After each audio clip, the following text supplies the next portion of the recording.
cabdiqani ismaaciil aadan oo ah wiil Soomaaliyeed oo degan dalka Jarmalka ayaa kaalinta koowaad ka galay tartanka orodka dheer ee loo yaqaano half marathon oo lagu qabtay dalkaasi Jarmalka iyadoo tartankan oo sanadle ah uu qabsoomay maalintii Axadda ee aynu soo dhaafnay. tartanka uu kaalinta koowaad ka galay cabdiqani oo ahaa mid xiiso badan ayaa waxaa ka qayb galay dad aad u tiro badan iyadoo la ordayay 21 kiiloomitir wuxuuna cabdiqani horey ugu guuleystay oo kaalinta koowaad ka galay orodka 10 kiiloomitir.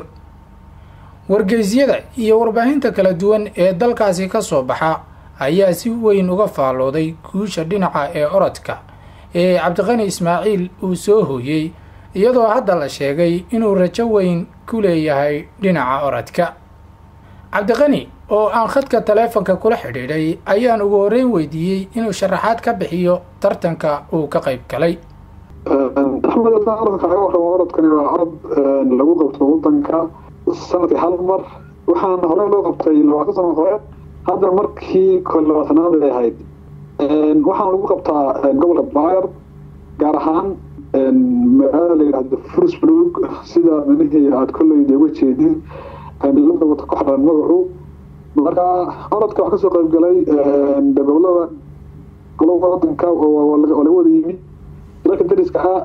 saamasi xasuusta laakiin qofka talaada ay wadka la Australia ayuu ka yimid marka kulleey orodku u badnaa caasa ayuu ahaa Ahmed. waa tahay cabdiqani imika adigu waxaad gashay orodkaasi kaalinta koowaad bal ka waran orodkan adigu imisa tababarkan ku soo jirtay muxuu qorshahaagu yahay? Ahmed hadaan ku sheego orodkan waxaan diyaar garoomin training uma qaadan 2 jeer baan meeshii training sameeyay oo maanayaa intaan galin ka hor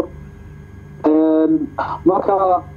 orodka horeeyay inuu taas kala waan galay oo meeshaan joogo oo meeshii waxa la yiraahdo unta franka la yiraahdo waa magaalada joogay xoosimaada ayaan meeshii 10 kiiloomitir baan u galay kaalinta koowaad oo wuxuu ahaa meeshii weyn caalami adduunka ka soo galay marka anigu markaa wuxuu iga ahaa tijaabo inaan markaan tijaabay 10 kiiloomitir bilan afaan 2 kiiloomitir aan taabiyo